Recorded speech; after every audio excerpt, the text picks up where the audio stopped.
우리가 완벽하면은 하나님이 함께 하시겠어요? 우리가 부족하다고 할 때, 우리가 연약할 때, 우리가 뭔가 모자랄 때, 그때 우리 하나님이 함께 하시죠. 이게 얼마나 아름답습니까? 근데 이게 화면까지 잘 됐으면 얼마나 좋았겠어요? 그렇지만 뭐 하나가 부족할 때, 그때 내 모습이 그런 거구나. 내 모습이 하나님 앞에서 이렇게 부족하겠구나. 이렇게 연약하겠구나. 잘 하려고 하지만 하나님에게서 볼 때는 늘 우리가 악하고 모자란 점이 참 많겠구나. 그런 생각들을 우리가 하게 되면 좋겠습니다. 시편 1편의 말씀 우리가 오늘 읽었습니다. 복 있는 사람은 악인들의 꾀를 따르지 아니하며 죄인들의 길에 서지 아니하며 오만한 자들의 자리에 앉지 아니하고 오직 여호와의 율법을 즐거워하여 그의 율법을 죄하러 묵상하는도다. 그는 시냇가에 심은 나무가 철을 따라 열매를 맺으며 그 잎사귀가 마르지 아니함 같으니 그가 하는 모든 일이 다 형통하리로다. 여기까지만 하면 좋겠죠. 이게 이제 복이니까 복 있는 사람은 이렇게 된다라는 얘기를 했고요. 이 뒤에 4절부터는 이제 악한 사람에 대한 얘기가 나오니까 요건 안 읽고 싶잖아요, 우리가. 그죠? 복 있는 사람들만 딱 읽고 싶잖아요. 이 뒤에 있는 건 안 읽고 싶다고요. 근데 뒤에 있는 것들도 읽어야 돼요. 왜 읽어야 되냐면 요것도 잘 생각해 보면 이것도 복이기 때문입니다. 잘 한번 읽어보세요. 생각해 보면 악인들은 그렇지 아니하며 오직 바람에 나는 겨와 같도다. 그러므로 악인들은 심판을 견디지 못하며 죄인들이 의인들의 모임에 들지 못하리로다. 이게 악인들이 받는 복이에요. 이게 악인이 받는 복. 그러니까 위에는 의인들이 받는 복이고 아래는 악인들이 받는 복이에요. 악인들은 이렇게 돼야 되는 거예요. 악인들은 이렇게 돼야 그게 복인 거예요.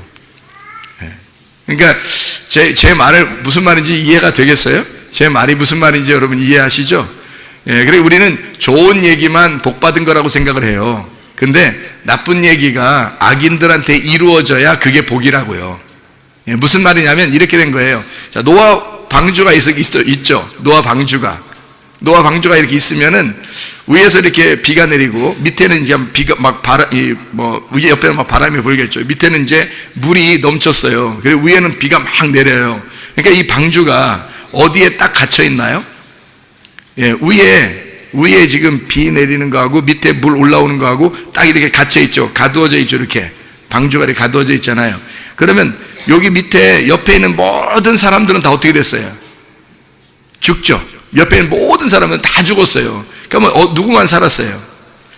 노아 식구들만 8명이 이렇게 딱 거기 살았거든요. 그 안에서. 그러면 노아 식구들은 그 비가 내리는 날이 무슨 날이라고요? 구원의 날이에요. 그날이 노아 식구들한테는 구원의 날이고 생명의 날이에요. 그렇죠? 그런데 옆에 있는 사람들한테는 무슨 날이에요? 심판의 날이에요. 그 날이 사망의 날이라고요. 그러면 이 동시에 노아 홍수가 일어나는 그날, 이것은 하나님의 무슨 날이겠어요? 자, 노아 식구들로 봐서는 복의 날이고 그렇죠? 옆에 이제 그 죽는 사람들 입장에서는 이제 저주의 날인 거예요. 그렇죠? 근데 하나님의 입장에서는 복과 저주의 날인데 이걸 어떻게 어느 날이라고 했으면 좋겠어요?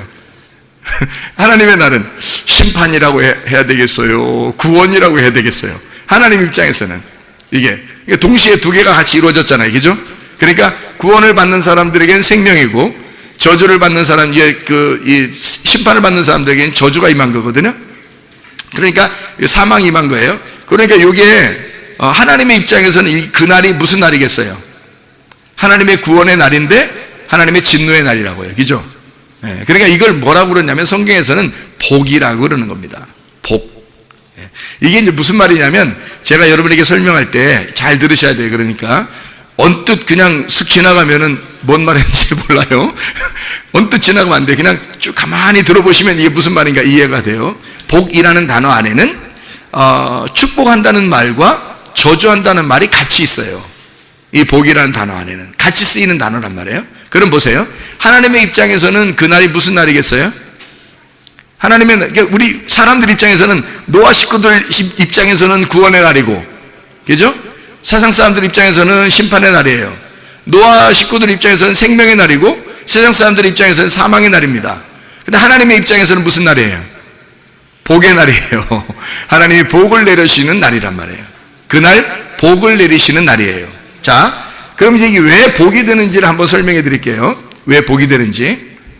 잘 들으시면 이해가 되고요. 어린아이들도 이해가 된다 그러니까 우리 교회에서 이런 말씀을 증거할 때 중학생들이 그렇게 이해가 잘 된대요. 중학생들이. 그러니까 웬만하면 다 이해가 된다는 얘기예요. 복의 날이라고, 이 복이 뭐라고요? 축복과 저주가 함께 있는 거라고요. 그죠? 그러니까 어떤 사람은 구원을, 어떤 사람은 심판을, 어떤 사람은 생명을, 어떤 사람은 사망을, 이 모든 것이 다 복이라는 얘기예요. 자, 그럼 보세요.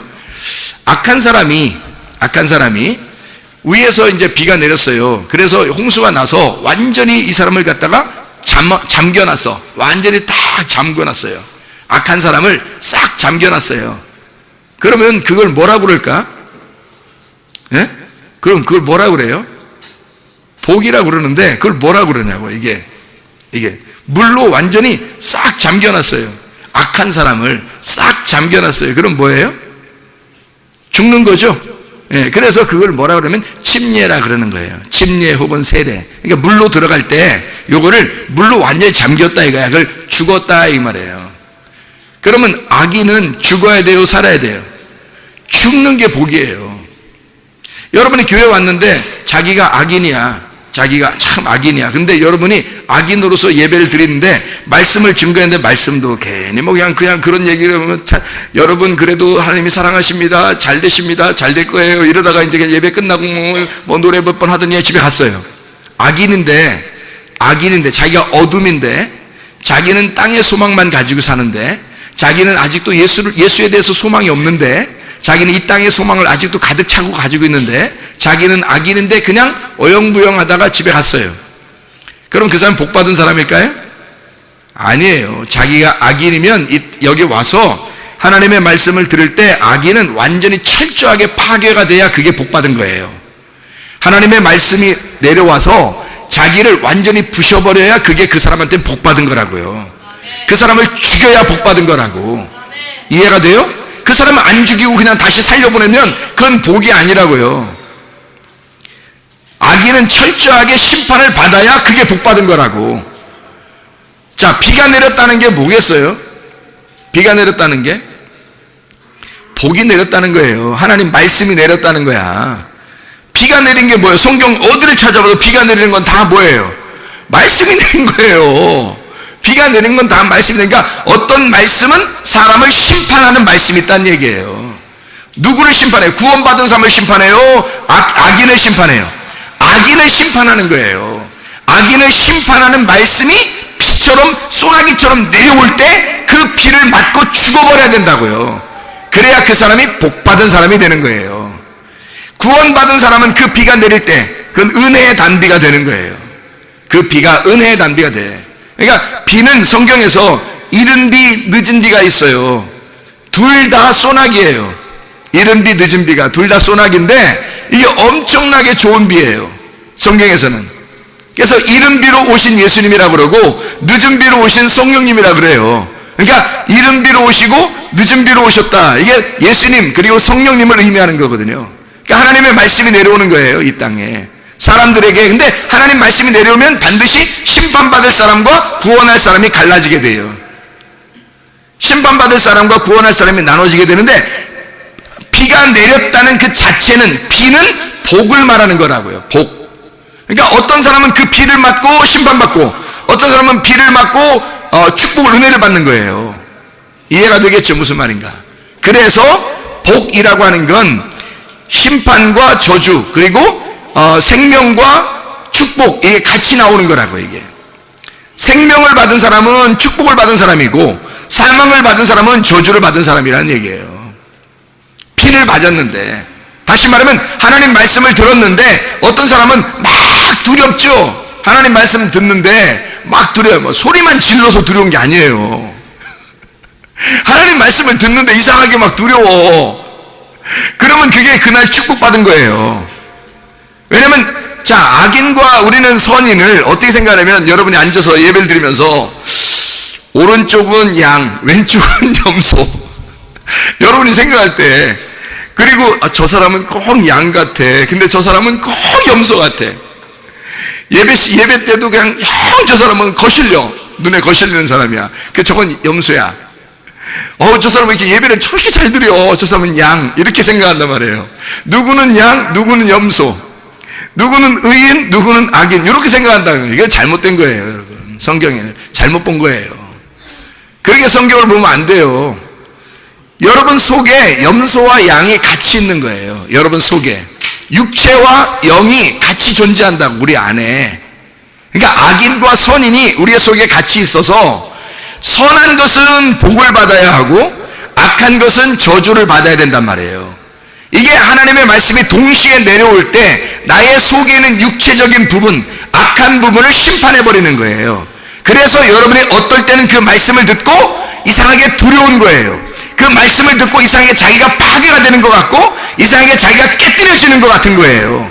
그 말씀을 듣고. 근데 어떨 때는 그 말씀이 너무 감사하고 어떤 때는 그 말씀이 너무 은혜스러운 거예요. 뭐가 커지고 있다는 얘기예요. 양이 커지고 있다는 얘기야, 속에서. 염소와 양 중에서 양이 커지고 있다는 얘기예요. 그래서 양이 완전히 커지잖아요. 양이 완전히 다 장악하면 그게 천국이 되는 거예요. 염소가 더 많잖아요. 우리 속에 염소가 더 많잖아. 더 크고 그러면은 이제 그게 아직 지옥이 된 거예요. 아직 천국이 완전히 이루어지지 않은 거야. 천국이 완전히 이루어지려면 양으로 다 가득 차야 돼요. 우리 속에. 의인으로 가득 차야 돼요. 예수로 가득 차야 돼요. 자, 그러면 이제 우리가 양, 염소, 그거 도저히 그것도 이해가 안 되는 사람이 있을지도 몰라요. 자, 다시 말합니다. 예수님과 내가 같이 있는 거예요, 내 속에. 예수님과 내가. 예수님이 다 커져가지고 나를 꽉 장악해버리면 천국이 되는 거고, 내가 완전히 가득 차서 내 생각이 꽉 차 있고, 내 지식이 꽉 차 있고, 내 욕심이 꽉 차 있으면 어떻게? 지옥이 되는 거예요, 이게. 이 속이. 그러니까 우리 안에 천국을 만들어낼 수도 있고 지옥을 만들어낼 수도 있는 거예요. 그러니까 복을 받을 수도 있는 거고 저주를 받을 수도 있는 거예요. 하나님의 말씀이 떨어지면 이 두 개가 딱 갈라집니다. 그래서 시편 1편은 솔직히 말하면 의인과 악인을 갈라내는 거예요. 갈라내는데 쉽게 얘기해서 양과 염소를 갈라내는 거예요. 근데 그게 다른 사람, 여긴 염소, 여긴 양 이런 얘기가 아니라 내 속에 있는 양과 염소를 갈라내는 장면이에요, 이게. 그래서 양은, 의인은 이렇게 사는 거고 악인은 이렇게 사는 거야. 네 속에 이 두 가지가 같이 있지. 근데 의인으로 살 거야, 악인으로 살 거야, 그 말이에요. 둘 다 복인데 너 악인으로 살면 심판받을 거야. 의인으로 살게 되면 너는 축복을 받을 거야. 무슨 말인지 좀 이해가 되시나요? 하나님 말씀이 올 때 우리에게 어떤 형태로 오느냐 이거예요. 여러분에게 축복으로 말씀이 다가오느냐 아니면 저주로 다가오느냐. 여러분을 심판하는 말씀, 여전히 여러분을 심판하는 말씀이냐, 여러분을 위로하고 여러분을 격려해주는 말씀이냐. 그냥 좋은 말 해주는 것을 얘기하는 게 아닙니다. 여러분 세상에서 말하는 칭찬은 고래도 춤추게 한다 그렇게 하니까 막 그냥 좋아해주고 이렇게 말하는 그런 얘기 아니에요. 우리는 사람이지 고래가 아니에요. 사람들에게 하는 말씀입니다. 사람들에게, 하나님의 사람들에게 지금 하는 말씀이에요. 너 복받는 사람이냐 저주받을 사람이냐. 너 이 축복이 복으로 올 것이냐 아니면 저주로 올 거냐. 너는 양으로 살 거냐 염소로 살 거냐.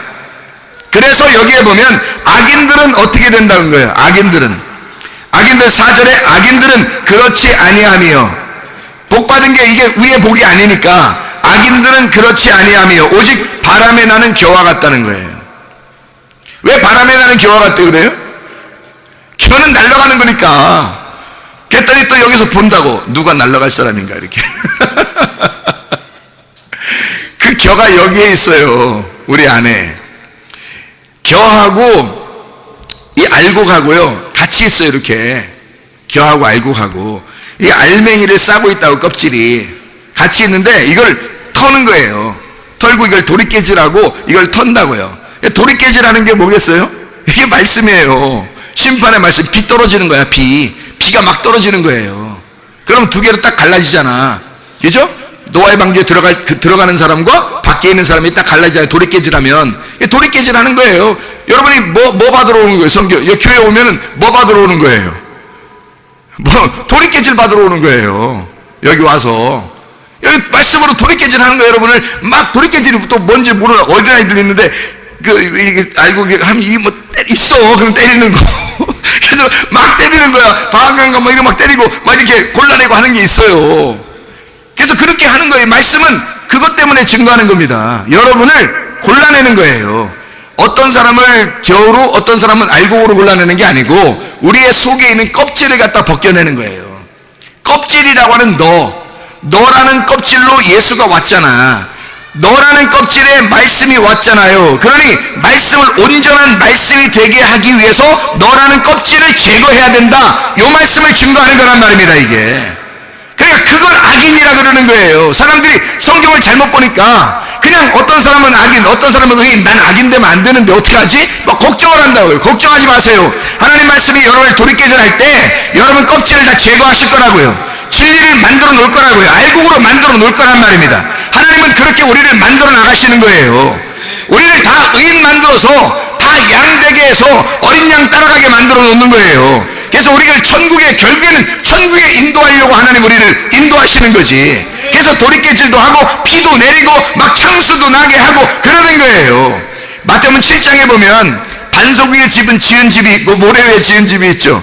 반석 위에 지은 집은 튼튼하고 모래 위에 지은 집은 허물어진다고 그러잖아요. 뭐가 올 때 피가 내리고 바람이 불고 막 터지고 막 지하수 터지고 이런단 말이에요. 그러면 이게 다 무너져야 되는데 반석 위에 지은 집은 안 무너지죠.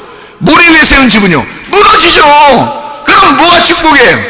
모래 위에 세운 집이 무너질 때 축복받은 거야. 모래 위에 세운 집은 무너져야 축복인 거예요. 생각해. 반석 위에 지은 집은 무너지면 큰일 나. 무너지면 안 돼. 이건 무너지면 축복이 아니고 안 무너져야 축복인 거예요. 이거는 견고하게 서야 되는 거야. 그리스도는 견고하게 서야 된다는 얘기고, 모래 위에 세운 집은 내가 세운 집이란 말이에요. 내가 세운 집. 내가 세운 집들은 무너져야 돼. 다시 말하면 나는 무너져야 된다는 의미예요. 비가 내리는 건 나쁜 거예요, 좋은 거예요? 비가 내리는 건 좋은 거예요. 노아 홍수 날 때하고 똑같은 거예요. 마태복음 7장을 여러분 보면, 그러니까 성경을 제대로 이렇게 보면 이해가 돼.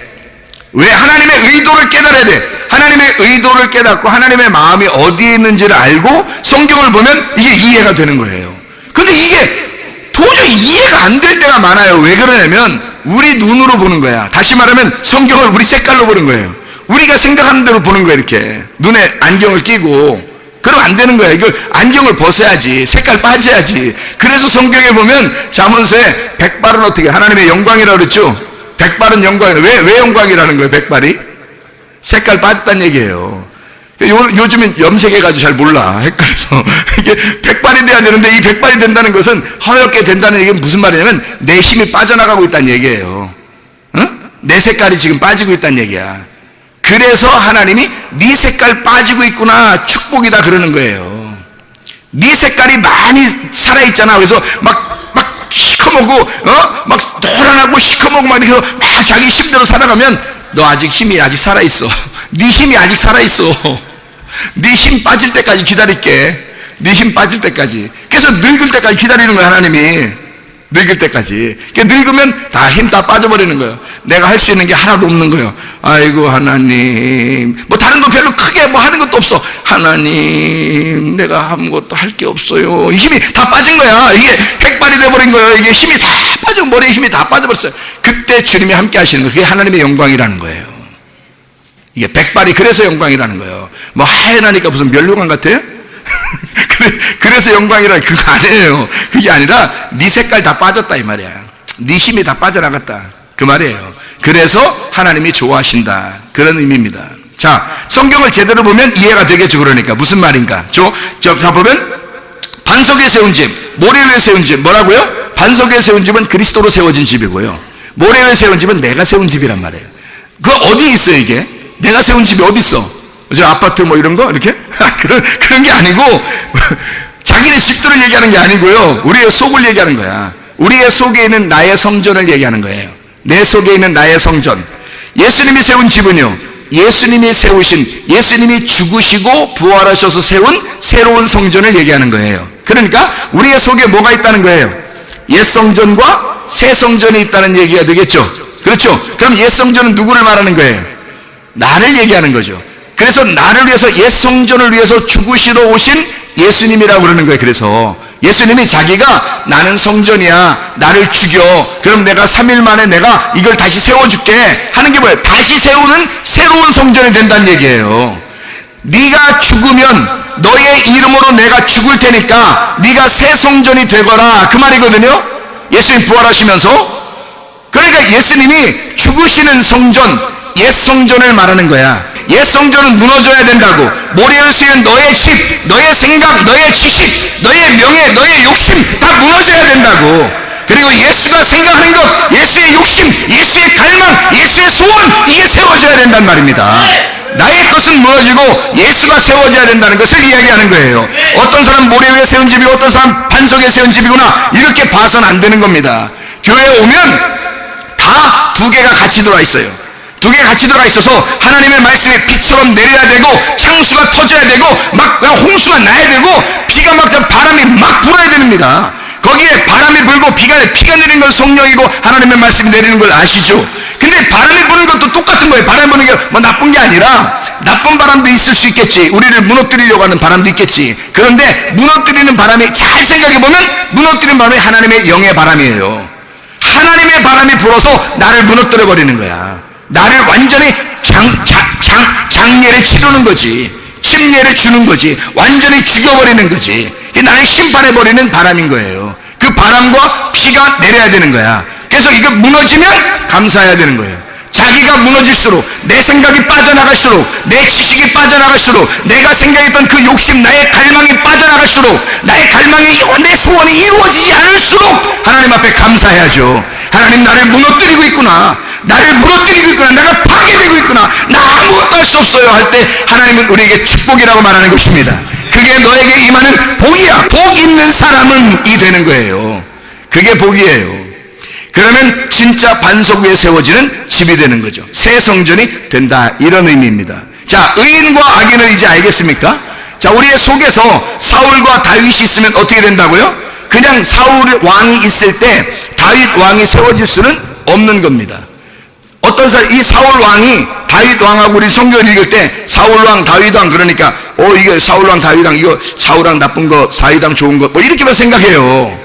근데 그게 아니고 우리 안에 뭐가 있다고요? 사울 왕이 있고 다윗 왕이 있단 말이에요. 내가 커진 것은 내가 사울 왕이란 얘기야. 다윗 왕은 예수 그리스도를 말하는 거예요. 근데 반드시 다윗 왕은 사울이 죽을 때 다윗 왕이 세워져요. 다윗은 계속 핍박당합니다. 그렇죠? 사울이 살아있을 때는 계속 다윗이 핍박당해요. 그런데 사울이 어느 날 죽어요. 사울이 죽으니까 다윗은 가만히 있어도 왕이 되는 거예요. 무슨 말인지 알겠어요?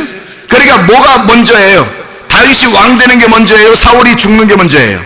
사울이 죽는 게 먼저예요. 사울이 살아있는 한 다윗은 왕이 될 수 없는 거예요, 여러분. 그게 누구라고요? 우리의 속에 있는 사울, 나라는 사울, 다윗이라는 예수가 같이 있단 말이에요. 내가 죽으면 다윗은 왕이 되는 거야. 내가 죽으면 예수는 내 속에서 왕이 되는 거예요. 모래 위에 세운 집이 무너지면 반석 위에 세운 집이 세워진다는 얘기입니다. 내가 죽을 때 예수가 세워진다. 이해가 되겠습니까? 무슨 말인가? 이 둘 다 복이란 얘기예요. 저주를 받는 것도 복이고 축복을 받는 것도 복이다. 그래서 의인과 악인을 나누어서 설명한 겁니다. 이 시편 1편에 있는 이 말씀은 굉장히 정확한 말씀이에요. 그래서 복 받는 사람은 이렇게 산다, 악인은 이렇게 된다, 악인은 위에는 의인처럼 되지 않는다, 그렇지 아니하며 오직 바람에 나는 겨와 같도다. 그래서 막 날아가고 불에 태워져요. 다 모아서 날아가면 이게 다 모아가지고요 불에 태워버립니다. 그렇죠? 불에 태우면 어떻게 해요? 겨가 이제 더 이상 살아있어요? 다 태워서 없어져 버렸어요. 없어져 버리는 거예요. 하나님은 결국 껍데기인 나를 다 태워서 없애는 게 목적이에요. 하나님은요, 껍데기를 다 태워서 없애는 게 하나님의 목적이라고요. 이해가 되실지 몰라요. 안 돼. 아이고, 나 없어지면 어떻게. 안 없어져요. 여러분, 안 없어진다고. 나 없어져가지고, 나 휙 날아가서 다 태워져가지고, 나 이제 교회도 못 나오고, 이제 그럼 어떡하지? 걱정하시면, 그렇게 태워지는 게 아니라, 여러분 속에는 육신을 태운다는 얘기예요. 여러분 속에는 육신의 정욕, 안목의 정욕, 이생의 자랑, 이런 선악과 먹던 그 죄 있잖아요. 그거, 육신의 열매들 있잖아. 육체의 열매들. 갈라디아서 5장에 19절부터 21절에 말하는 육체의 열매들이 있어요. 한번 볼까요? 육체의 열매들 어떤 건가? 육체의 열매가 갈라디아서 5장에 19절부터 21절까지의 말씀에 보면 이게 나와 있는 육체의 열매가 있습니다.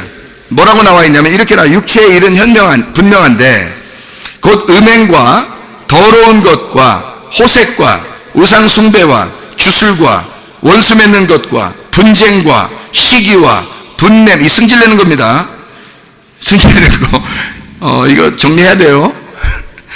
당 짓는 것과 분열함과 이단과 투기와 술 취함과 방탕함과 또 그와 같은 것들이라. 전에 너에게 경계한 것 같이 경계하노니 이런 일을 하는 자들은 하나님의 나라를 유업으로 받지 못할 것이요. 하나님 나라 못 간대요. 이게 하나님 나라를 유업으로 받지 못한대. 그러면 하나님의 나라와 육체의 열매가 같이 있다는 얘기예요. 그죠?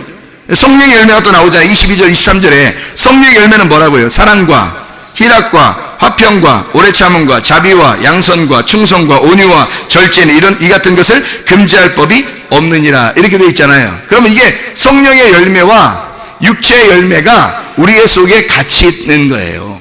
같이 있는 거. 그래서 육체 열매가 같이 있으면 이 육체 열매는 하나님의 나라를 유업으로 받을 수 있다 없다?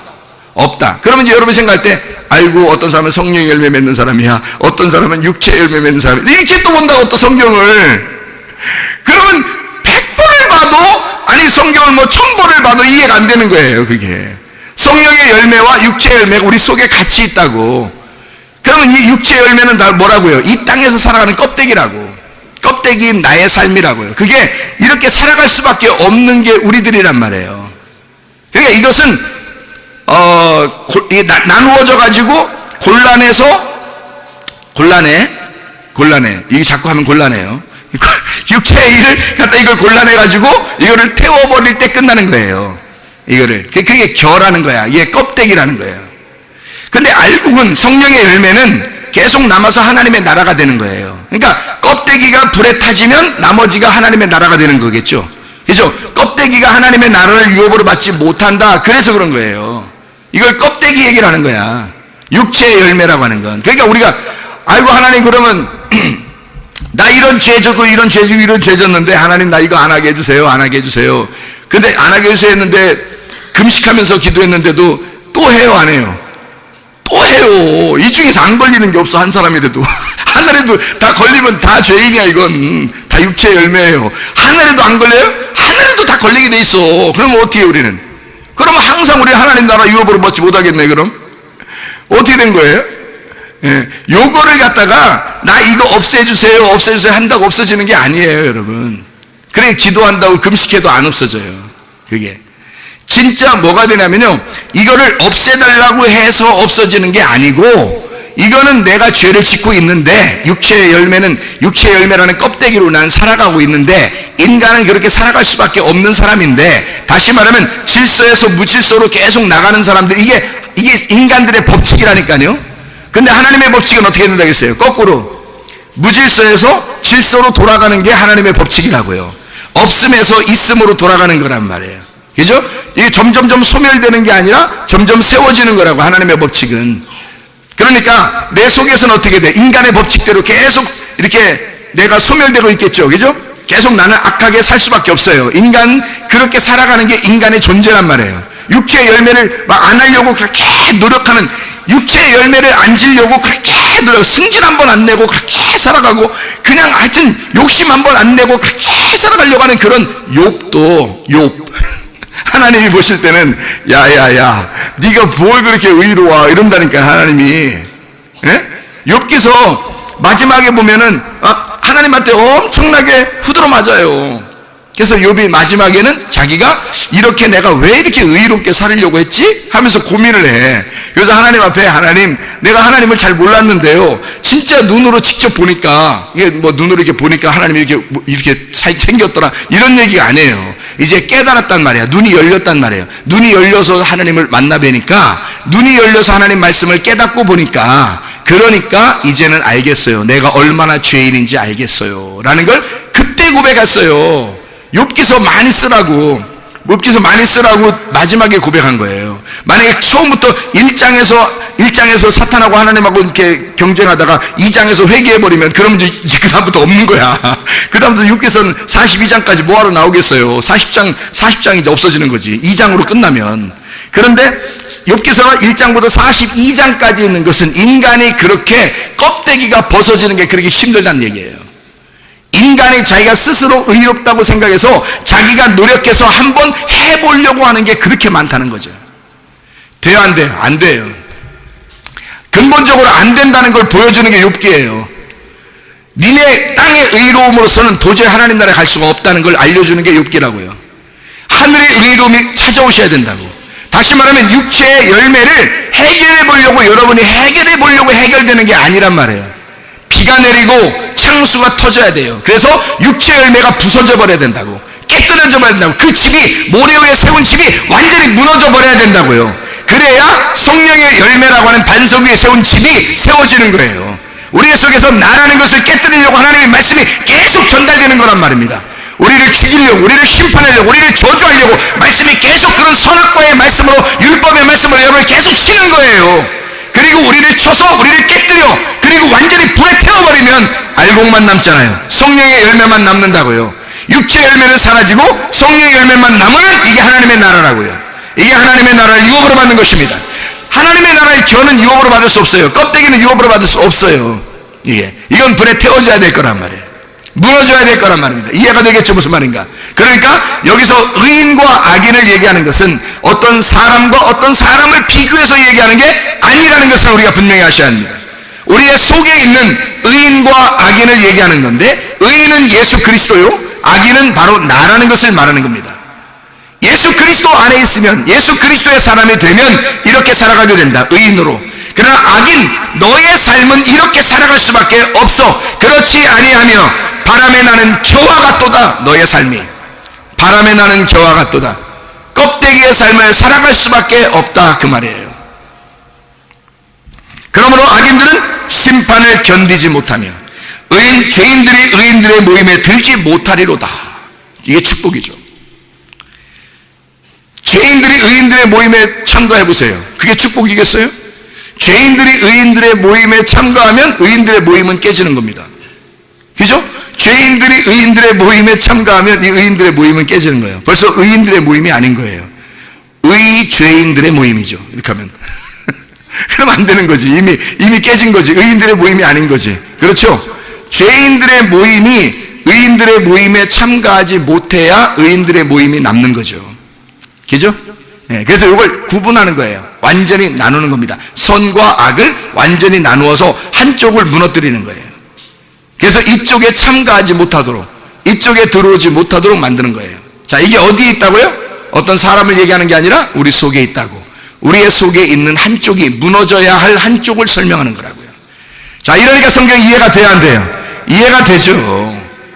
우리의 속에서 무너져야 할, 어떤 사람을 비교해서가 아니라, 어떤 사람을 얘기해서가 아니라 내가 죽어야 할 나를 설명하려고 하는 거라고요. 그러면 의인들은 어떻게 된다? 복받은 사람은 어떻게 된다고요? 악인들의 꾀를 따르지 않는다는 거예요. 육체의 열매대로 살지 않는다는 얘기죠. 성령의 열매대로 산다는 얘기입니다. 악인들의 꾀를 따르지 아니하며 죄인들의 길에 서지 아니하며 오만한 자들의 자리에 앉지 아니하고 오직 뭐 한다고요? 여호와의 율법을 즐거워하여 그의 율법을 주야로 묵상하는도다. 아침과 저녁으로 하나님의 말씀을 묵상하는도다. 자기가 지금 속에 의인이 되고 있는지 악인이 되고 있는지 어떻게 알 수 있어요? 주야로 하나님의 말씀을 묵상하는지 보면 알죠. 아침과 저녁으로 지금 하나님 말씀을 내가 사모하고 있는지를 보면 알죠. 그렇죠? 그냥 어영부영 일어나서 하루를 시작하고 어영부영 그냥 하루 일 끝내고 그냥 잠자고 이런 게 이렇게 하면 이제 벌써 이건 지금 여기 말하고는 좀 틀린 것 같아요. 그죠? 복 있는 사람들의 말하고는 좀 틀린 거죠. 복 있는 사람들은 어떻게 하냐면 근본적으로 주야로 주의 말씀을 묵상하는 사람입니다. 하나님의 말씀이 있는 사람이에요. 하나님 말씀을 사모하는 사람이에요. 하나님 말씀을 갈망하는 사람이라고요. 하나님 말씀을 갈망하는 거를 뭐라고 그래요? 다른 말로 말하면 갈망한다 그러면 막 갈증난다, 갈망한다, 막 이렇게 뭘 구한다. 그 말은 다른 말로 말하면 뭘까요? 뭐가 됐다? 거지 됐다 이 말이에요. 영적인 거지가 되었다. 이게 마태복음 5장 3절이에요. 마태복음 5장 3절은 심령이 가난한 자, 영의 가난한 자, 영의 거지는 천국이 저희 것이미요 라는 말이거든요. 복받은 사람은 영의 거지가 되나니 그 사람은 천국이 저희 것이미요. 무슨 말인지 알겠죠? 영의 가난함이 오는 거예요. 영적으로 뭔가 채우고 싶은 거예요. 영적인 갈급함이 있는 거예요. 영적으로 부족한 거예요. 늘 그걸 구하는 거예요. 영적인 가난함. 그게 있는 사람은 영혼에 대한 것을 구하고 하늘의 것을 구하고 있기 때문에 땅의 것이 막 채워지는 얘기죠. 땅의 것이 채워지면 영의 것은 안 채워지거든요. 근데 땅의 것이 막 없어요. 그러면 영의 것이 어떻게 돼요? 부유하게 돼요. 영의 것이 채워집니다. 땅의 것이 없어지면 영의 것이 채워져요. 땅의 것이 많아지면요, 영의 것이 안 채워져요. 영의 결핍함이 생깁니다. 그러면 여호와가 나의 목자시니 내게 부족함이 없으리로다 하는 말은 결핍함이 사라지리로다 그 말이거든요. 결핍이 사라진다는 말은 어떤 결핍을 말하는 거예요? 땅에서 모든 너의 결핍들을 다 채워준다는 얘기예요? 아니면 영적인 결핍함이 있다는 얘기예요? 영적인 결핍함을 채워준다는 얘기예요. 영적으로 네가 바라는 것들, 영적으로 너의 갈망하는 것들을 채워주겠다는 얘기예요. 여호와가 우리 목자시면. 여러분, 영적으로 채워지고 있나요? 여호와가 여러분 목자인지 아닌지 금방 알 수 있어요.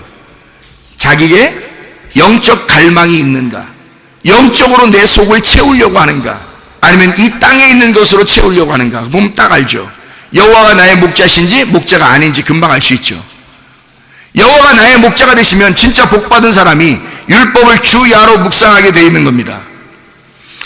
그리고 그는 시냇가에 심은 나무가 철을 따라 열매를 맺으며 그 잎사귀가 마르지 아니함 같으니 그가 하는 모든 일이 다 형통하리로다. 어떻게 할 때요? 시냇가에 심은 나무가 철을 따라 열매를 맺으며 그 잎사귀가 마르지 아니한대요. 왜? 어디에 있으니까?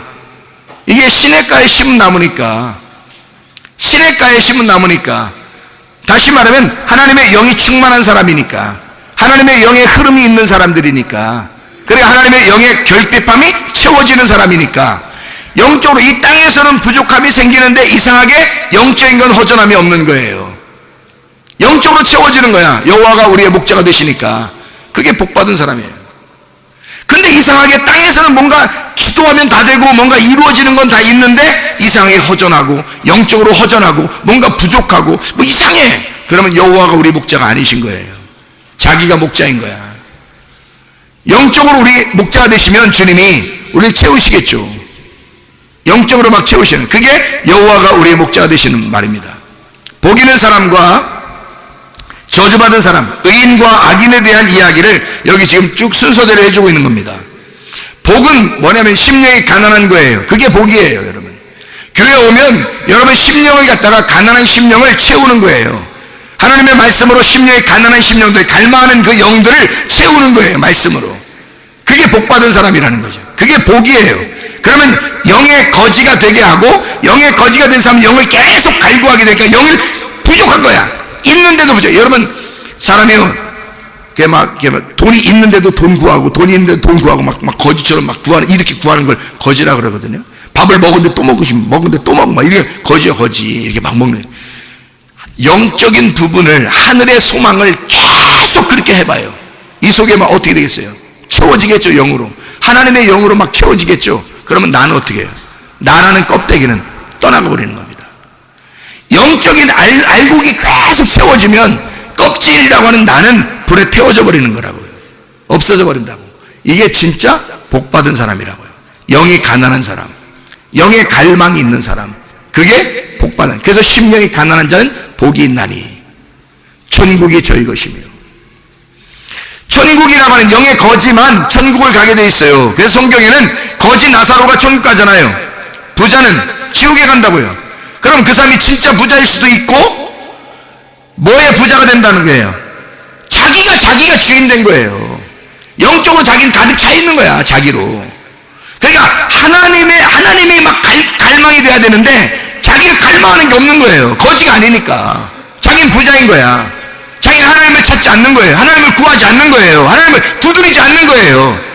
근데 하나님은 우리에게 뭐라고 하면, 끊임없이 너는 나를 구해라. 끊임없이 너는 나를 찾아라. 끊임없이 너는 나를 두드려라.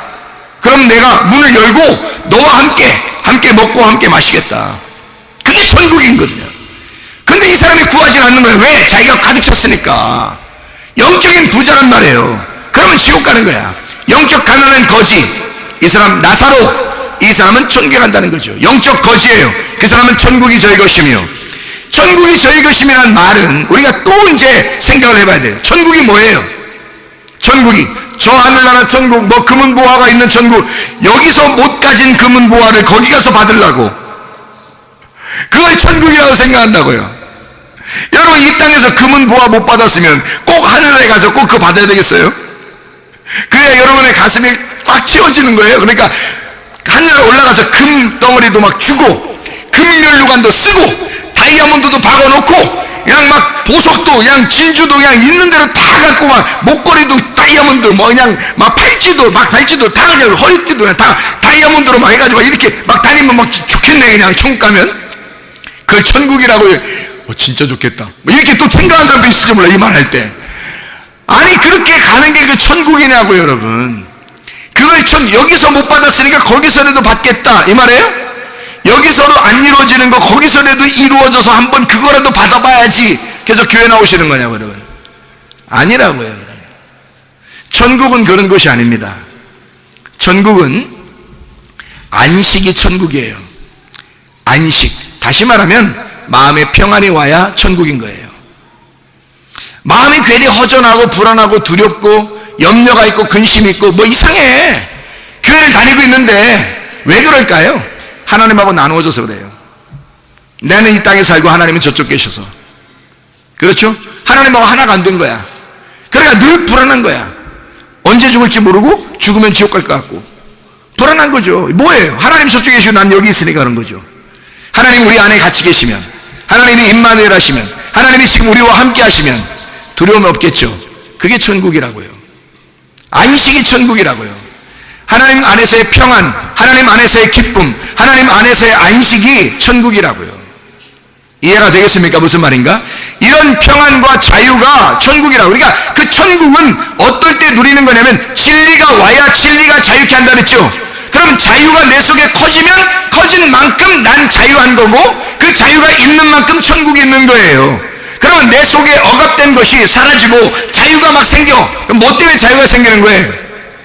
진리 때문에 자유가 생기는 거예요. 진리를 알면 알수록 자유해지는 겁니다. 하나님의 진리가 예수거든요. 예수를 알면 알수록, 예수가 커지면 커질수록 내가 사라지는 거야. 예수가 커지면 커질수록 내가 작아지는 거예요. 내가 작아지면 예수가 커지면 천국인 거고, 예수가 작아지고 내가 커지면 지옥인 거야. 이해가 되겠어요? 나는 어둠이고 예수는 빛이니까 빛이 커지면 밝은 거고 천국인 거고, 어둠이라는 내가 커지면 지옥인 거예요. 어둠이니까 지옥은. 이해가 돼요? 그러니까 내가 커지지 않고 예수가 커지도록 만들면 그게 천국 가는 사람이라고요.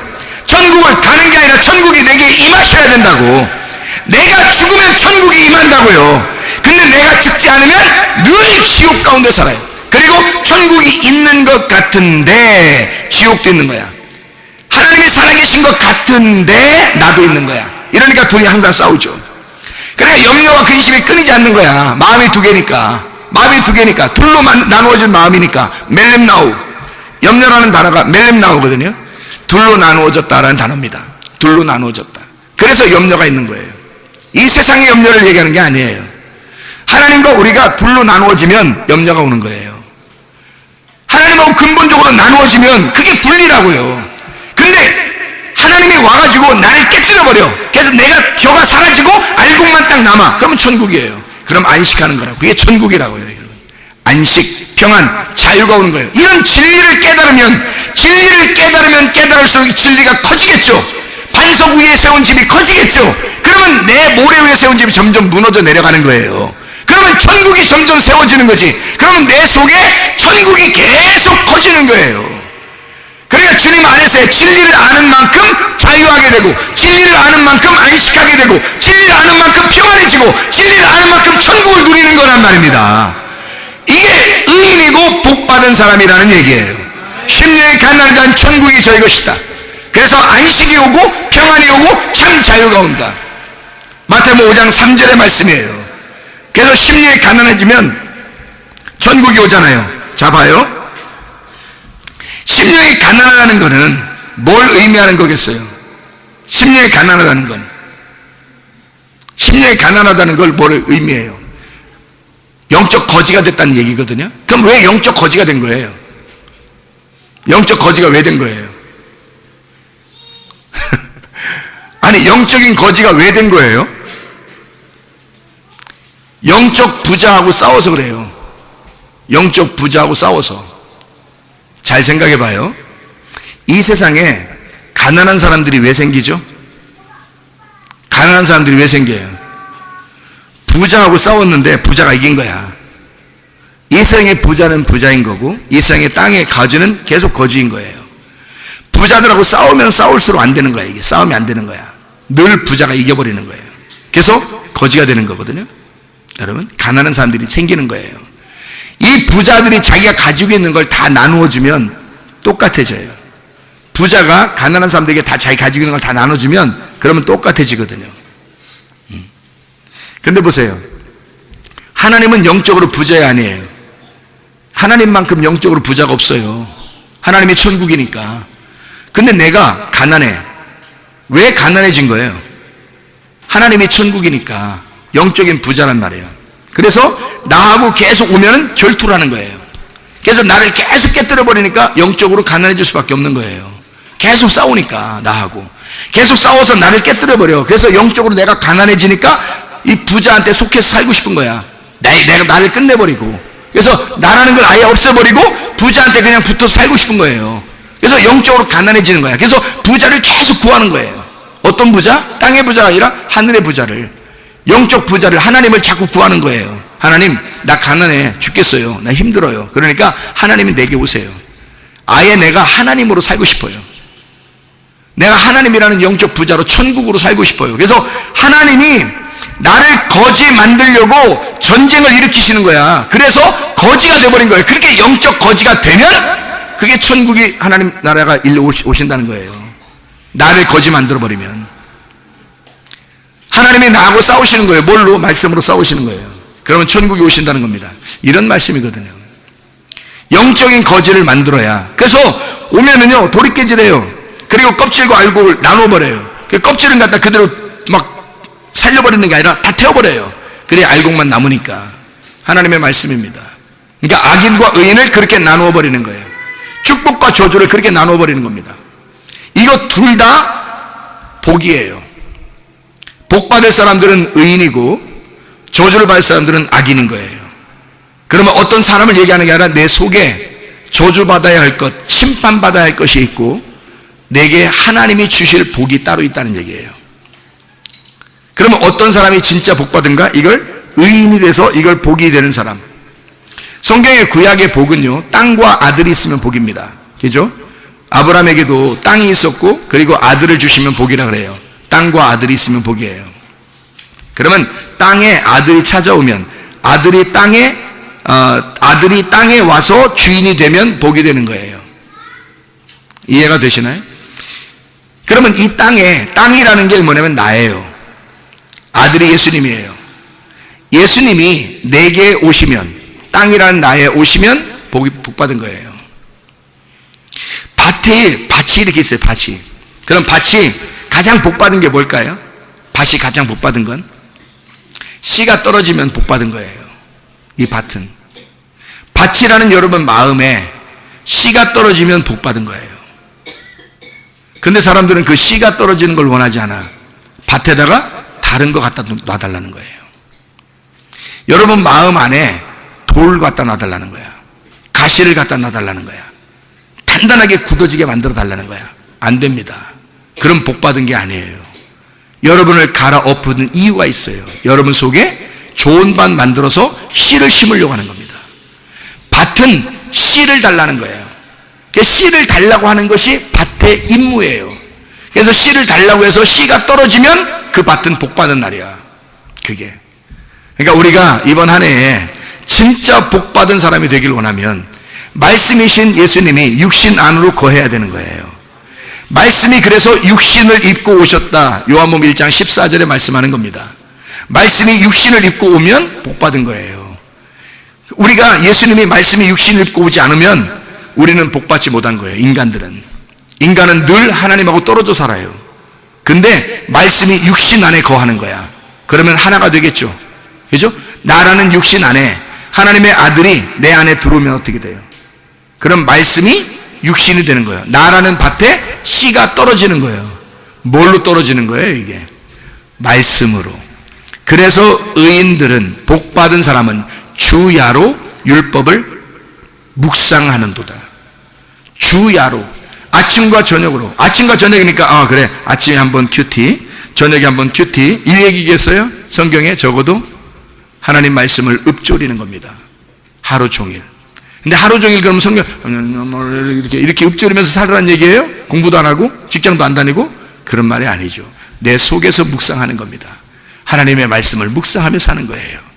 하나님의 아들이 내 밭에 떨어지고, 그 씨가 내 밭의 주인이 되게 해달라고, 내 육신 안에 하나님의 말씀이 임하여 살게 해달라고, 그 아들이 이번 한 해에 우리의 가정의 주인 되게 해달라고, 우리의 가정을 하나님의 말씀이 떨어져 우리 가정의 이 밭을 우리 가정의 밭에 하나님의 말씀이 떨어져 이 말씀으로 살아가게 해달라고, 주야로 하나님의 말씀을 묵상하며 사는 가정 되게 해달라고, 이런 진짜 복받은 사람, 하늘의 복을 누리는 가정, 그런 하늘의 복을 누리는 교회, 우리 가정들과 교회가 되시기를 바랍니다.